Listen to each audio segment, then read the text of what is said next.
అందరికీ నమస్కారం. విశాఖపట్నంలో సిఐటియు 18వ అఖిల భారత మహాసభలు డిసెంబర్ 31 నుంచి జనవరి 4 వరకు జరగనున్నాయి. ఈ సందర్భంగా సిఐటియు వివిధ ప్రభుత్వ రంగ సంస్థలు నిర్వహిస్తున్నటువంటి పోరాటాలు, వాటి ఫలితాలు, విజయాలు, వాటికి సంబంధించినటువంటి ఇంటర్వ్యూలు ఆయా నాయకుల నుంచి తీసుకుంటున్నాం. అందులో భాగంగా steel plant contract labour union CITU senior నాయకులు కెఎం శ్రీనివాసరావు గారు స్టీల్ ప్లాంట్ లో కాంట్రాక్ట్ కార్మికులకు సంబంధించి ఉన్నటువంటి పరిస్థితులు, వారి వేతనాలు, అసలు కాంట్రాక్ట్ కార్మికుల వ్యవస్థ ఎలా ఏర్పడింది, ఎలా విస్తరిస్తూ వస్తుంది, ఇప్పుడు వాళ్ళపై జరుగుతున్నటువంటి దాడి, డబుల్ ఇంజిన్ సర్కార్లో ఎట్లా తొలగింపులు పెరుగుతున్నాయి అన్నటువంటి అంశాలపై మాట్లాడడానికి మన వద్దకు వచ్చారు. కెఎం శ్రీనివాసరావు గారిని కాంట్రాక్ట్ కార్మికులకు సంబంధించినటువంటి వివరాలు అడిగి తెలుసుకుందాం. శ్రీనివాసరావు గారు నమస్కారం అండి. ఇప్పుడు విశాఖపట్నం స్టీల్ ప్లాంట్ కాంట్రాక్ట్ కార్మికులు తాలూకా సంఖ్య ఎక్కువ ఉంది. అసలు కాంట్రాక్ట్ కార్మికుల వ్యవస్థ ఎప్పుడు వచ్చింది, ఏ గవర్నమెంట్ లో వచ్చింది సార్? యాక్చువల్ గా కాంట్రాక్ట్ కార్మికులు స్టీల్ ప్లాంట్ లో నిర్మాణ దశలో ఎక్కువ మంది ఉండేవాళ్ళు. నిర్మాణం అయిపోయిన తర్వాత నిర్వహణ సమయంలో కేవలం పార్కులు మెయింటెనెన్స్, అలాగే ఆఫీసులు క్లీనింగ్ వంటి సర్వీస్ కార్యకలాపాల్లో మాత్రమే కాంట్రాక్ట్ కార్మికులు నియమించబడేవాళ్ళు. దీన్ని నాన్ కోర్ యాక్టివిటీ అంటారు. నాన్ కోర్ యాక్టివిటీలోనే నిర్వహించేటటువంటి కాంట్రాక్ట్ కార్మికుల స్థానంలో ఇప్పుడు చంద్రబాబు నాయుడు గారి టైంలో కోర్ యాక్టివిటీలో కూడా కాంట్రాక్ట్ కార్మికులు నియమించుకోవచ్చు అని చెప్పనే అనుమతి అనేది ఇవ్వటం జరిగింది. ఆ అనుమతి ఇచ్చిన తర్వాత ఉత్పత్తిలో నేరుగా అప్పటి వరకు పర్మనెంట్ కార్మికులు ఉండేవాళ్ళు, పర్మనెంట్ కార్మికుల స్థానంలో కాంట్రాక్ట్ కార్మికుల్ని నియమించడం అనేది ప్రారంభమైంది. ఈ ప్రారంభమైన క్రమంలో కొద్ది మందిగా ఉన్నటువంటి కాంట్రాక్ట్ కార్మికులు, అత్యధికంగా ఉన్నటువంటి పర్మనెంట్ కార్మికులు రివర్స్ అయిపోయింది. ఇప్పుడేమో పర్మనెంట్ కార్మికులు తగ్గిపోయారు, కాంట్రాక్ట్ కార్మికులు పెరిగిపోవడం జరిగింది. కోర్ యాక్టివిటీలో కూడా కాంట్రాక్ట్ కార్మికుల్ని నియమించవచ్చు అని చెప్పిన తర్వాత ఈ వ్యవస్థ మొత్తాన్ని కూడా కాంట్రాక్ట్ వాళ్ళతోటి నింపడం అనేది జరిగింది. ఇది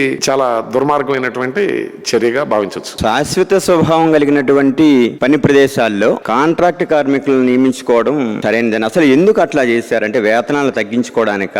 యాక్చువల్ గా contract labour regulation abolition act 1970 ప్రకారం తాత్కాలిక స్వభావం కలిగిన పనుల్లో మాత్రమే కాంట్రాక్ట్ కార్మికులు నియమించాలి. అలా కాకుండా శాశ్వత స్వభావం కలిగిన పనులుగా నియమిస్తే వాళ్ళని పర్మిట్ చేయాలని కూడా ఉంది. కానీ ప్రభుత్వాలు ఖర్చులు తగ్గించుకోవడం కోసం, ఉత్పత్తి వ్యయాన్ని తగ్గించాలనే పేరుతోటి పర్మనెంట్ పనుల్లో తాత్కాలిక కార్మికులు నియమించి దాన్ని చట్టాన్ని కూడా దుర్వినియోగం చేయడానికి ఆ సర్క్యులర్ అనేది అవకాశం కల్పించింది. ఇది పూర్తిగా కార్మికుల్ని దోపిడీ చేయడం కోసం చేసినటువంటి పని తప్ప ఇది కార్మికులకి, ప్రజలకి ప్రయోజనం అనేది ఉండే పరిస్థితి మాత్రం ఉండదనేది మా అభిప్రాయం. శ్రీనివాస్ గారు, ఇప్పుడు కాంట్రాక్ట్ కార్మికుల్లో నిర్వాసితులకు ఏమైనా స్థానం లభించిందా? ప్రధానంగా భూములు కోల్పోయినటువంటి వాళ్ళకి ఈ రోజు కూడా చాలా మందికి ఉపాధి లేదు, ఉద్యోగం రాలేదు కదా. శాశ్వతమైనటువంటి స్వభావం కలిగినటువంటి వాటిల్లో ఎలాగ నియామకాలు జరగటం లేదు. కనీసం కాంట్రాక్ట్ కార్మికుల్లోనైనా నిర్వాసితులకు ఏమైనా అవకాశం వచ్చిందండి? నిర్మాణ దశలో కాంట్రాక్ట్ కార్మికులకు అత్యధిక మందికి పని కల్పించబడింది. తరువాత కాలంలో 1995 తర్వాత శాశ్వత స్వభావం కలిగిన పనులు చేస్తున్నటువంటి కాంట్రాక్ట్ కార్మికులు ఎవరైతే నియమించారో కాంట్రాక్టర్ మారినా గానీ అదే కార్మికుడు కొనసాగాలి అని పెద్ద ఎత్తున పోరాడి 1995లో సాధించిన తర్వాత ఆ సమయంలో కాంట్రాక్ట్ కార్మికులుగా ఉన్నటువంటి నిర్వాసులకు కూడా ఉపాధి భద్రత కలిపింది. ఆ తర్వాత క్రమంలో పెద్ద ఎత్తున నిర్వాసులు మాకు పర్మనెంట్ ఉపాధి ఇవ్వట్లేదు, కనీసం కాంట్రాక్ట్ కార్మికుల కన్నా మేము బతకడానికి అవకాశం ఉంటుంది అని చెప్పని పెద్ద ఎత్తున నిర్వాసులు పోరాటం అనేది జరిగింది. ఆ పోరాట క్రమంలో 50% అన్స్కిల్డ్ లో కానివ్వండి, సెమీ స్కిల్డ్ లో కానివ్వండి నిర్వాసులకు అవకాశం కల్పించాలని చెప్పినటువంటి జీవో రావడం అనేది జరిగింది. దీనికోసం పెద్ద ఎత్తున పోరాటం జరిగింది. వేలాది మందిని అరెస్టులు చేయటం, వేలాది మంది మీద కేసులు పెట్టడం ఇవన్నీ కూడా జరిగిన తర్వాత పోరాడి సాధించుకున్నటువంటి పరిస్థితి అనేది ఉంది. ఇందులో రిజర్వేషన్ ఏమైనా అమలయ్యాయండి? ఇది చాలా దౌర్భాగ్యం అండి. కాంట్రాక్ట్ వర్కర్లలో ఎక్కడ కూడా రిజర్వేషన్లు అనేది లేవు. మేము ఒక పరిశీలన చేసాం. అసలు ఎక్కడన్నా మేము డిమాండ్ చేస్తున్నా గానీ SC/STలకు గానీ ఎక్కడా కూడా కాంట్రాక్ట్ వర్కర్లుగా ఉపాధి ఉన్న పరిస్థితి అనేది మాత్రం లేదండి. ఇప్పుడు కాంట్రాక్ట్ కార్మికులకి ఉద్యోగ భద్రత ఎలా ఉంది, అలాగే ESI, PF వంటి సౌకర్యాలు ఎట్లా వాళ్ళకి అందుతున్నాయి? 1995 వరకు కాంట్రాక్టర్ మారినప్పుడల్లా వర్కర్లను తీసేస్తూ ఉండేవాళ్ళు. 95లో సెంట్రల్ ప్లాంట్ లో చాలా పెద్ద పోరాటం జరిగింది. కాంట్రాక్టర్ మారిన అదే వర్కర్ కొనసాగాలనేటటువంటి పోరాటం జరిగింది. ఆ పోరాటం విజయం సాధించాం. 95 నుండి నేటి వరకు అనేక సార్లు యాజమాన్యం కానివ్వండి, కాంట్రాక్టర్లు కానివ్వండి చాలా సార్లు ప్రయత్నం చేశారు కాంట్రాక్ట్ వర్కర్లని తొలగించాలని చెప్పని. కానీ నేటి వరకు అది సాధ్యపడలేదు. ఈ మధ్య కాంట్రాక్ట్ కార్మికులని పెద్ద మొత్తంలో తీసేయడం అనేది జరిగింది. ఎప్పుడైతే కాంట్రాక్టర్ మారిన అదే కార్మికుడు కొనసాగించాలని చెప్పని విజయం సాధించామో అప్పటి నుండి కనీస వేతనాలు కానివ్వండి, పిఎఫ్ కానివ్వండి, ఈఎస్ఐ కానివ్వండి, ఇటువంటి అన్ని కూడా ఫుల్ అండ్ ఫైనల్ కానివ్వండి, చట్ట ప్రకారం రావాల్సిన అన్ని హక్కులు కూడా 95 తర్వాత నుండి ఈ మధ్య కాలం వరకు కూడా అన్ని హక్కులు స్టీల్ ప్లాంట్ లో దేశవ్యాప్తంగా ఉన్నటువంటి అన్ని ప్రభుత్వ రంగ పరిశ్రమల కంటే మెరుగ్గా ఇక్కడ అమలు చేయబడ్డాయి. అది కాంట్రాక్ట్ కార్మికులు ఐక్యంగా వివిధ దఫాలుగా పోరాడి సాధించుకున్నటువంటి హక్కులుగా మనం భావించవచ్చు. ఎన్డీఏ కూటమి ప్రభుత్వాల్లో, డబుల్ ఇంజిన్ సర్కారు ప్రభుత్వాల్లో స్టీల్ ప్లాంట్ ప్రైవేటీకరణ శరవేగంగా పరుగులు పెడుతుంది. ఈ నేపథ్యంలో కాంట్రాక్ట్ కార్మికుల ఉపాధి, ఉద్యోగ అవకాశాల మీద ఎటువంటి ప్రభావం, నష్టం జరగబోతుంది? యాక్చువల్ గా తీవ్రమైన ప్రభావం చూపెట్టిందండి. 2021 జనవరి 27న కేంద్ర ప్రభుత్వం స్టీల్ ప్లాంట్ ని అమ్మివేయాలనేటటువంటి నిర్ణయాన్ని చేసింది.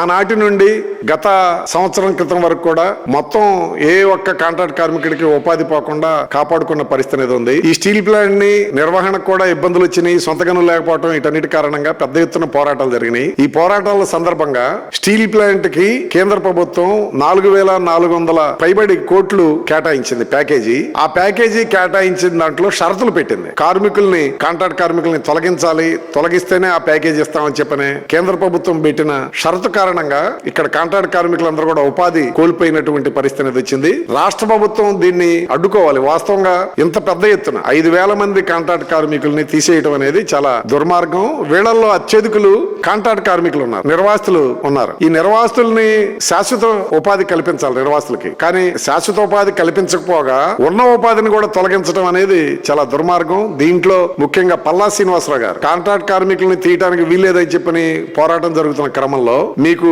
ఏ విధమైనటువంటి ఇబ్బంది ఉండదు, మీరు నిర్వాసితులుగా మీ ఉపాధికి నేను గ్యారంటీ, కాబట్టి మీరు డ్యూటీలకి వెళ్ళండి అని చెప్పారు. సమ్మె టైంలో తీసేశారు, సమ్మెకు ముందు తీశారు, సమ్మె తర్వాత తీశారు. కాంట్రాక్ట్ కార్మికుల్లో ఉన్నటువంటి నిర్వాసితులందరూ కూడా ఈ రోజున పూర్తిగా ఉపాధి కోల్పోయారు. 95 నుండి కనీసం 25-30 సంవత్సరాలుగా స్టీల్ ప్లాంట్ లో ఉత్పత్తిలో ప్రత్యక్షంగా పర్మనెంట్ కార్మికులతోటి భుజం కలిపి పనిచేసినటువంటి కాంట్రాక్ట్ కార్మికులు అందరినీ కూడా ఈ డబుల్ ఇంజిన్ సర్కారు వచ్చిన తర్వాత మొత్తం అందరూ కూడా ఉద్యోగ భద్రత పోయింది. ఉన్న వాళ్ళకి ఉద్యోగ భద్రత పోయింది. దగ్గర 6,000 మంది కాంట్రాక్ట్ కార్మికులకి ఉపాధి కూడా ఏ విధమైనటువంటి చట్టాలు అమలు చేయకుండా, నోటీస్ ఇవ్వకుండా అకస్మాత్తుగా అందరినీ కూడా తీసేసినటువంటి పరిస్థితి అనేది ఉంది. దీని కారణంగా అనేక కాంట్రాక్ట్ కార్మికులు, నిర్వాసుల కుటుంబాలు రోడ్డును పడ్డాయి. వీళ్ళు చాలా ఇబ్బందుల్లో పడ్డారు. వాళ్ళు కుటుంబం గడుపుకోవటమే ఈ రోజు కష్టంగా ఉన్న పరిస్థితి అనేది ఉంది. ఇది చాలా దుర్మార్గం అని చెప్పి మేము భావిస్తాను. లేబర్ కోడ్ల ప్రభావం కాంట్రాక్ట్ కార్మికుల మీద ఎలా ఉండబోతుందండి?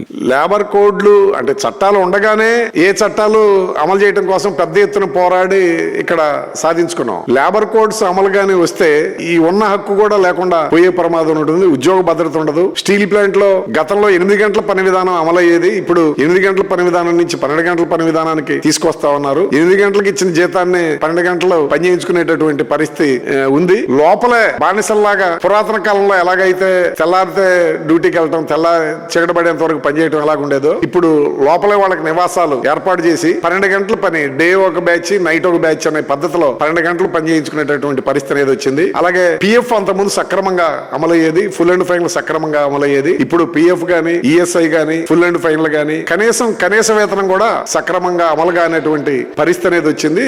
లేబర్ కోడ్ల అమలు కంటే ముందే ఒక ప్రయోగశాలగా కేంద్ర ప్రభుత్వం, రాష్ట్ర ప్రభుత్వం రెండు కూడా కలిపి స్టీల్ ప్లాంట్ లో కాంట్రాక్ట్ కార్మికుల మీద పెద్ద ఎత్తున దాడి చేస్తా ఉన్నారు. ఇది చాలా దుర్మార్గం అని చెప్పని మేము భావిస్తా ఉన్నాం. శ్రీనివాస్ గారు, మీరు చెబుతున్న ప్రకారం స్టీల్ ప్లాంట్ ప్రైవేటీకరణకు కేంద్ర రాష్ట్ర ప్రభుత్వాలు అత్యంత శరవేగంగా అడుగులు వేస్తున్నాయనేది అర్థమైంది. దీనివల్ల కార్మికులకు తీవ్రమైనటువంటి నష్టం రాబోతుంది. ఈ పరిస్థితుల్లో స్టీల్ ప్లాంట్ పరిరక్షణకు, కార్మికుల ఉద్యోగ భద్రతకు మీరు తీసుకోబోయేటటువంటి ప్లాన్ అంటే పోరాటాలు ఏమిటి వీటి రక్షణకు? స్టీల్ ప్లాంట్ కి ప్రైవేటీకరణ ప్రమాదం రావడం అనేది ఇది మొదటిసారి కాదండి. గతంలో కూడా బిఎఫ్ఆర్ కి రిఫర్ అయింది, లేదా అనేక సందర్భాల్లో హుదూద్ తుఫాన్ ని ఎదుర్కొన్నాం. ఇప్పుడు కూడా ఖచ్చితంగా 2021లో ప్రకటించారు. ఈ రోజు వరకు 2025 రేపు జనవరికి రాబోతా ఉంది. ఇప్పటి వరకు ఒక్క శాతం కూడా స్టీల్ ప్లాంట్ ప్రైవేటీకరణ చేయకుండా ఆపగలిగాం. ఇది మా విజయంగా భావిస్తున్నాం. కేంద్ర ప్రభుత్వం చెప్పింది ఏమిటంటే, ప్రకటించిన రోజున 100 రోజుల్లో స్టీల్ ప్లాంట్ ని మేము ప్రైవేటీకరణ చేసేస్తా ఉన్నారు. కానీ ఈ రోజుకి 5 సంవత్సరాలు పూర్తి అవుతున్నా గానీ చేయలేని పరిస్థితి అనేది వచ్చింది.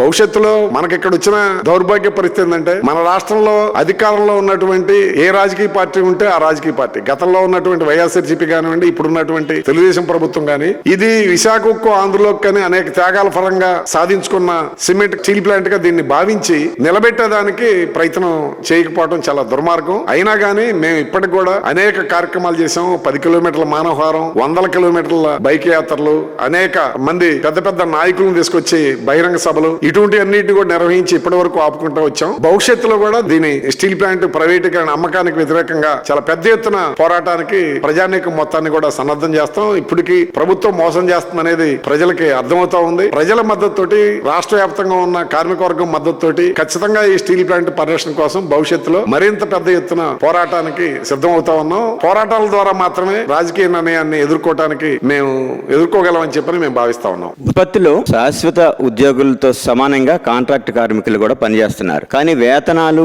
ఇతర సదుపాయాల దగ్గరకు వచ్చేటప్పటికి పర్మనెంట్ ఉద్యోగులతో సమానంగా అందడం లేదు. ఈ పరిస్థితుల్లో సిఐటియు కాంట్రాక్ట్ కార్మికులు ప్రయోజనాల కోసం చేసినటువంటి కృషి, సాధించిన విజయాలు కాస్త చెబుతారండి. యాక్చువల్ గా చట్టం ప్రకారం ఒకే రకమైన పనిచేస్తున్నటువంటి కార్మికుడికి ఒకే రకమైన వేతనం ఇవ్వాలని ఉంది. కానీ దాన్ని అమలు అనేది చేయట్లేదు. కేంద్ర ప్రభుత్వం కనీస వేతనాల చట్టం ఉంది, కాంట్రాక్ట్ లేబర్ రెగ్యులేషన్ అబాలిషన్ 1970 చట్టం ప్రకారం కనీస వేతనాలు ఇలా అమలు చేయాలని చెప్పనేది ఉంది. కేంద్ర ప్రభుత్వం ప్రకటిస్తూ ఉంటుంది. అది ఆ చట్టాలు, ఆ వేతనాలు ఎప్పుడు కూడా మనం పోరాడకుండా అమలు చేసిన పరిస్థితి లేదు. ఖచ్చితంగా పోరాటాల ద్వారా కనీస వేతనం అమలు చేశాం, పిఎఫ్ అమలు చేశాం, ఈఎస్ఐ అమలు చేశాం. వీటికంటే అదనంగా 2400 రూపాయలు ఎస్ఎంఏ, ఏఎస్ఎంఏ పేరుతోటి సమ్మెల ద్వారా మేము పోరాడి కనీస వేతనం కంటే అదనంగా దేశంలో ఏ స్టీల్ ప్లాంట్ లో కూడా లేని విధంగా ఇక్కడ వేతనాలు అనేది మన విశాఖపట్నం స్టీల్ ప్లాంట్ లో కాంట్రాక్ట్ కార్మికులకి సాధించడం జరిగింది. అయితే దురదృష్టవశాత్తు ఈ మధ్య కాలంలో వారి ఉద్యోగ భద్రతని ఈ డబుల్ ఇంజిన్ సర్కారు ఉద్యోగ భద్రత లేకుండా చేసింది. అలాగే పోలీసుల్ని పెట్టి అణిచివేసి